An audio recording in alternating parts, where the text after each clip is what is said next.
हवा का दौर जारी है और आप लगातार लोगों के बीच 2024 को लेकर के जा रहे हैं। आपने कई सारी बातें रखी है, एमएलए का फुल फॉर्म हो या फिर यहाँ पर नीति लिखने की बात हो, तमाम चीज़ों को लेकर के आपने बहुत सारी बातें रखी है। देखिए, मेरा भी मानना है कहीं ना कहीं हम लोग 2 साल से आंदोलन कर रहे हैं और जैसे जैसे समय बीत रहा है हम लोग और मजबूत हो रहे हैं। खासकर जानकारी के स्तर से, शैक्षणिक स्तर से, मानसिक स्तर से हम लोग बहुत मजबूत हो रहे हैं। उसी क्रम में हम लोग देखें कि बाकी जो स्टेट्स हैं वहाँ बहुत अच्छी नीतियाँ हैं, वहाँ बहुत अच्छा सा स्टेट रन भी होता है और हमसे बेहतर स्थिति में है, लेकिन हमारे यहाँ स्टेट रन नहीं करने के कारण और शासन और प्रशासन रन नहीं कर रहा, क्योंकि हमारी सत्ता में जो लोग बैठे हैं उनके पास आइडियाज नहीं है, पढ़े लिखे कम है, उनके पास दूर की सोच होती है वो नहीं दिखती है। यानी साफ भाषा में वो एमलेस है, मिशनलेस है, विजनलेस है, जिस कारण आज हमारी राजकीय दुर्गति है। नहीं तो 40% खनिज संपदा देने वाला राज्य भारत देश में तो कम से कम नंबर 1 होता है। और ये मेरा नहीं, इस राज्य के प्रथम राज्यपाल माननीय प्रभात कुमार का स्टेटमेंट था कि हमारे राज्य है वो आने वाले दिनों में हिंदुस्तान का नंबर 1 राज्य बनेगा। इसलिए मेरा मानना है कि पढ़े लिखे नौजवानों को राजनीति की जो भागदौड़ है उसे संभालने का वक्त आया है। समिति को अगर बात की जाए, इस समिति को आपने अब पार्टी बनाने का निर्णय ले लिया है, इसको लेकर के अब आप आगे बढ़ रहे हैं? निश्चय ही हम लोग इस समिति को एक दल के रूप में परिभाषित करने के लिए जो हमारी कागजी प्रक्रिया है उसके माध्यम से हम लोग प्रक्रिया को फॉलो करते हुए आगे बढ़ रहे हैं और निश्चय ही कुछ महीनों में दल के रूप में एक नए नाम के रूप में हम लोग सामने दिखेंगे। जयराम जी, आप नीति निर्धारण की बात कर रहे हैं, लेकिन सरकार का खिलाफ है, लेकिन डुमरी चुनाव में आपका साइलेंट समर्थन जो है वो जय नहीं बिल्कुल नहीं। तो ये आरोप, चूंकि वो जो 30 सेकंड का वीडियो देखे होंगे वह मैंने ये भी कहा था यूपीए को क्यों, एनडीए क्यों, तो एनडीए वालों ने मौका देखा उसको काट के चला दिया।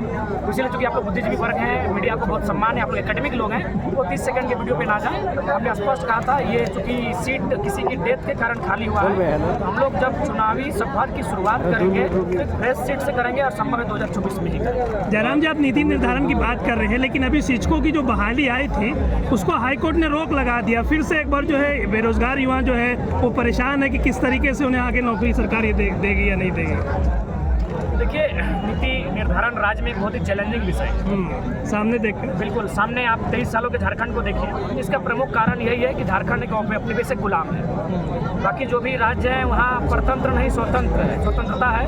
उस राज्य के लोग नीति नियम बनाते हैं, उस राज्य के लोग विधि व्यवस्था में है, लेकिन झारखंड मुझे लगता है शायद अगर पूर्ण राज्य की बात कही जाए तो झारखंड एकमात्र राज्य है जहाँ विधि का निर्माण, नीति का निर्माण यहाँ के मूलवासी नहीं अपितु थोपे हुए लोग करते हैं। इसीलिए नीति को ऐसा बनाते ताकि यहाँ थोपा जाए और एक ऐसा वेक्टर है जिसमें सभी राज्यों को, पूरे भारत को आने का न्योता मिले। तो इसीलिए मुझे लगता है स्थानीयता को लेकर झारखंड को सोचना चाहिए।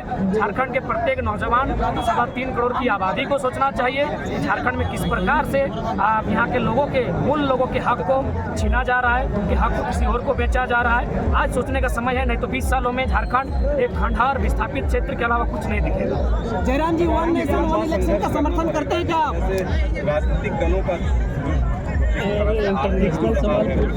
लंबा नहीं, बहुत लंबा, बहुत चैलेंजिंग, क्योंकि हम लोग जिससे टकराएंगे वो आसान बात नहीं है, किसी भी प्रकार से आसान नहीं है। हम लोग नया दल है, नए नौजवान हैं, हमारे पास नए आइडियाज़ हैं, लोग हमारे पास हैं, मानते हैं, एक बहुत बड़ी आवाम हमारे पास है, लेकिन जब उसको वोट में तब्दील करेंगे तो बहुत चुनौतियाँ आएंगी। और हमारी जो आज की राजनीतिक परिवेश क्या है ना, धनबल का बहुत ज़्यादा प्रयोग किया जाता है। जब धनबल का प्रयोग होता है तो जनबल कहीं ना कहीं हार जाती है। तो हम लोग 2024 में ऐसा माहौल बनाएंगे कि जनबल का स्थान ऊंचा रहे और धनबल उसके सामने कहीं टिक ना पाए। इस तरह की ताकत दिखाने के पीछे का क्या मकसद है? बिल्कुल, राजधानी महत्वपूर्ण है। राजधानी एक ऐसा प्लेस है जहां आपको ताकत दिखाएंगे तभी आपकी राज्य में महत्व और इम्पोर्टेंस बढ़ेगा। धनबाद बोकारो में बहुत हुआ, हम राजधानी को जो हमारा केंद्र बिंदु है वहाँ ताकत दिखाने की बात की और आज मुझे लगता है ताकत पूरे राज्य ने देख लिया कि ये नन्हा सा बालक कर क्या सकता है। ऐसा जयराम जी, आप तो नहीं है कि आपको आरोप लग रहा था कि बीजेपी के एजेंट है और जेडीयू के एजेंट है, उसका भी आरोप क्या बोले? आज प्रधानमंत्री नरेंद्र मोदी का जन्मदिन, उनको कैसे पेश करेंगे? देखिए, पहला बात तो उनसे हमारी वैचारिक लड़ाई है, व्यक्तिगत नहीं आता। देश के प्रधानमंत्री को श्री नरेंद्र प्रधानमंत्री मोदी जी को जन्म दिवस की हार्दिक शुभकामनाएं और साथ ही एक संदेश चाहेंगे कि गांधी के देश में, संवैधानिक देश में गांधी की हत्या ना की जाए। उन्होंने कहा था resources are made for our need, not for our greed. आज देखिए गोंदलपुरा में एनटीपीसी का मतलब इस प्रकार से मैंने कब्जा करने का प्रयास किया जा रहा है, गाँव को हटाने का प्रयास किया जा रहा है और बाकायदा सेक्रेटरी फोन कर रहे हैं कि सेंटर से प्रोफेसर है। तो सेंटर में मोदी जी बैठे हैं, तो उन्हें संज्ञान में लेना चाहिए। गांधी का देश तभी होगा जब जो हमारे पास संसाधन है उसका समान बंटवारा होगा। संवैधानिक देश तभी माना जाएगा जब आर्थिक, सामाजिक, राजनीतिक समानता की बात होगी, ना कि आप अडानी की बात करेंगे, ना ही पूंजीपतियों की बात करेंगे। तो कहीं ना कहीं मोदी जी के सरकारी काल में ये तो दिखा है कि पूंजीपतियों को आश्रय मिला है, पूंजीपतियों का लोन माफी हुआ है, बकायदा रामदेव बाबा से लेके जितने भगोड़ा है, लेकिन एक आम व्यक्ति, एक आम किसान कहीं ना कहीं आत्महत्या के कगार पर पहुंचा है। तो देश के प्रधानमंत्री को शुभकामनाएं और चाहेंगे गांधी का देश, गांधी की विचारधारा को जिंदा रखा जाए, संविधान का देश, संविधान की मान मर्यादा रखी। अच्छा, मुख्यमंत्री का बना लिए हैं, अब इसके बाद जो है आप जिसको बाहरी कहते हैं उसके पास वोट मांगने जाएंगे या फिर नहीं? देखिए, सबसे पहला बात, हम दो राज्यों में आइडेंटिटी को नहीं स्वीकार करेंगे। हम लोग अपने नीति सिद्धांत के साथ रहेंगे। दो राज्यों में आपकी आइडेंटिटी है, दैट मीन्स आप गलत है। तो हम लोग बिल्कुल भी, अगर दो राज्यों में आइडेंटिटी है तो उनसे हम यही अपील करेंगे कि जिस प्रकार हमारे लोग तमिलनाडु में, जिस प्रकार हमारे लोग केरल में रहते हैं, खाते हैं, कमाते हैं, आश्रय पाते हैं, उसी प्रकार आप भी आचरण कीजिए, आप भी व्यवहार कीजिए। किसी के अधिकार को डबल आइडेंटिटी के साथ नष्ट ना कीजिए। ये भारत है, यहाँ नागरिकता एक होता है लेकिन डोमिसाइल आपका राज्य के अनुसार होता है। ये अमेरिका नहीं है कि राज्य आपको एक नागरिकता देगा और देश एक नागरिकता देगा। ये भारत है, नागरिकता हमारी एक ही है, लेकिन स्थानीयता हमारी राज्य के आधार पर तय होती है और एक व्यक्ति एक राज्य की स्थानीयता को ही तय कर सकता है। अपना जो अधिकार है, उस राज्य का प्रावधान है, एक ही राज्य में तय कर सकता है। तो उन लोगों से मेरा विनम्र निवेदन होगा कि भाईचारा का संदेश दे और किसी के हिस्से को छीनने का कार्य। जयराम जी, सीएम अपने भाषण में कहे हैं कि रोजगार की ओर युवा ध्यान दे, क्योंकि नौकरी में कुछ रखा नहीं है। नौकरी रहेगा तो फिर क्या बोलते हैं, प्रमोशन मांगेगा, मतलब कि ट्रांसफर मांगेगा, बहुत सा पेचीदा मामला है। जो नौकरी को लेकर के जो लगातार जो है आप लोकसभा भी करते हैं, उसमें अपना जिक्र करते हैं, तो ये रोजगार की बात कर रहे हैं सीएम। देखिए, यदि राज्य में नौकरियां हैं तो भाई नौकरियों पर आपको राज्यवासियों के अधिकार को देना, क्योंकि सरकार अपने उसी को कह के बनाया। मुझे लगता है कि बहुत सारे ऑप्शन, विकल्प हैं हमारे पास जिनमें रोजगार के साधन सृजन किए जा सकते हैं। बहुत सारी ऐसे मैंने, अगर आप रोजगार के साधन कहें तो मैं उदाहरण देता हूँ। हमारे पास लाखों किलोमीटर का ट्रांसपोर्ट बिछा है। आप इसमें ट्रांसपोर्ट के माध्यम से, या फिर हमारा एक पर्यटक क्षेत्र है, हमारे पास अनगिनत डैम है, जल को गेहूं के लिए पहुंचा के बहुत सारी वैकल्पिक व्यवस्थाएं हैं, उनके माध्यम से रोजगार के सृजन किया जा सकता है। और जो नौकरियां हैं उनको तो आपको फुलफिल करना ही होगा, क्योंकि बिना नौकरियों के आज लोकतांत्रिक देश कैसे चलेगा। आपको सीओ की जरूरत पड़ेगी, बीडीओ की जरूरत पड़ेगी, आपको जेई की जरूरत पड़ेगी, आपको शिक्षकों की जरूरत पड़ेगी, आपको चपरासी की जरूरत पड़ेगी, आपको माली की जरूरत पड़ेगी। नौकरियां किसी नहीं आप देंगे, आपको नौकरियों को देना होगा।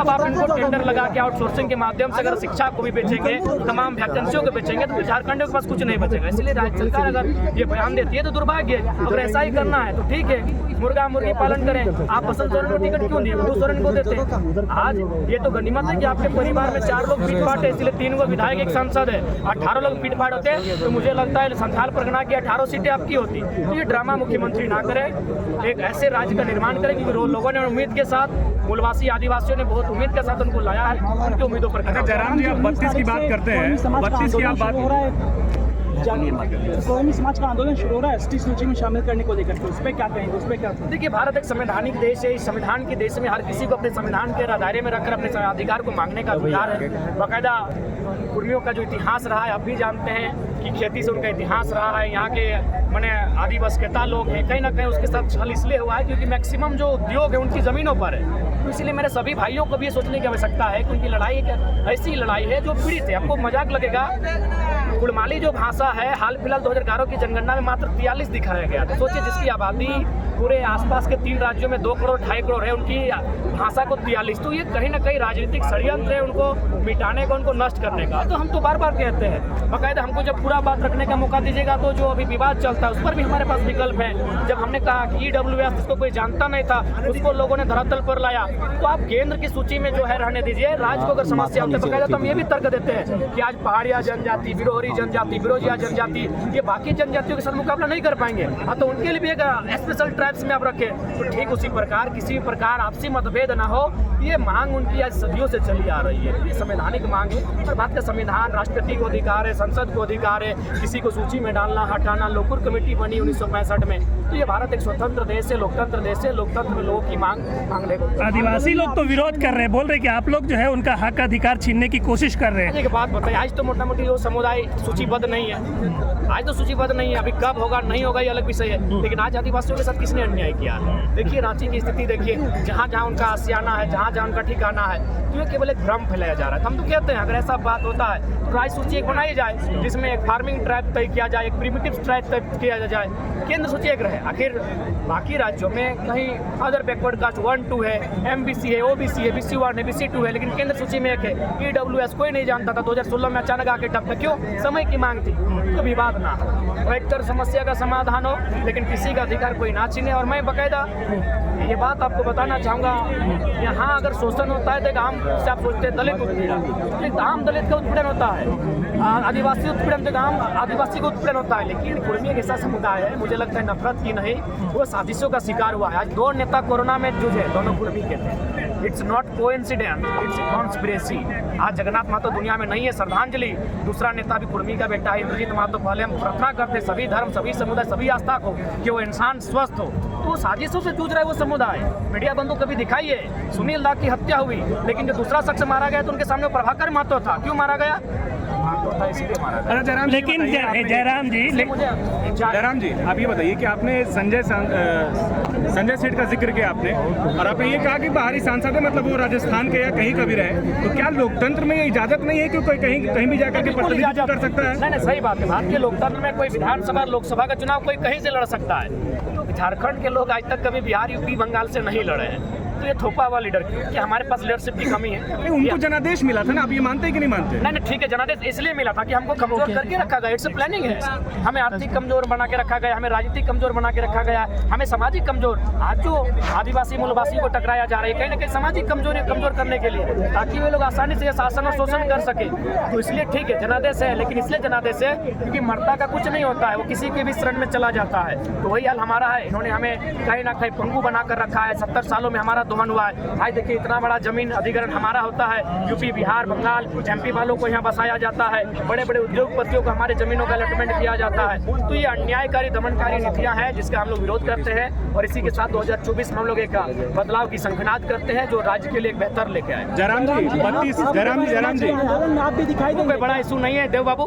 मुझे लगता है एक जिला अध्यक्ष जिसको खुद की जानकारी नहीं, उस पर हमारा टीका टिप्पणी नहीं, जो कहना था हमने मंच में किया। जयराम जी, जिस 32 पर आप सरकार को घेरते हैं, हम अभी देखिए, सबसे पहला बात एक चीज आपको जानना होगा, एक सामाजिक होता है, एक राजनीतिक होता है। जब सामाजिक लोग राजनीति में आएंगे तो दिक्कत होगा, राजनीतिक लोग सामाजिक में जाएंगे तो भी। इसीलिए समाज का एक अलग दायरा होता है, राजनीति का अलग दायरा होता है। हम लोग राज्य को प्रतिनिधित्व कर रहे हैं, बाकी आंदोलन का हम लोग नीतिक समर्थन करते हैं, लेकिन राज्य को प्रतिनिधित्व कर रहे हैं और राज्य के मुद्दों के साथ कर रहे हैं, और हम लोग एक राजनीतिक व्यक्ति के तौर पर अपना जो कार्य कर रहे हैं। इसलिए समाज का आंदोलन है, सामाजिक लोग हमसे बेहतर है, हमसे ज्यादा बुद्धिजीवी है, हमसे ज्यादा मारक क्षमता है, उनमें ज्ञान है, ज्ञान का भंडार है, वो लोग बेहतर टैकल करते हैं। जयराम जी, जिस 32 पर आप सरकार को घेरते हैं, जिस 32 पर आप सरकार को घेरते हैं, मतलब कि आप अपनी सभाओं में 32 का जिक्र करते हैं और प्रमुखता उसको जगह देते हैं आप।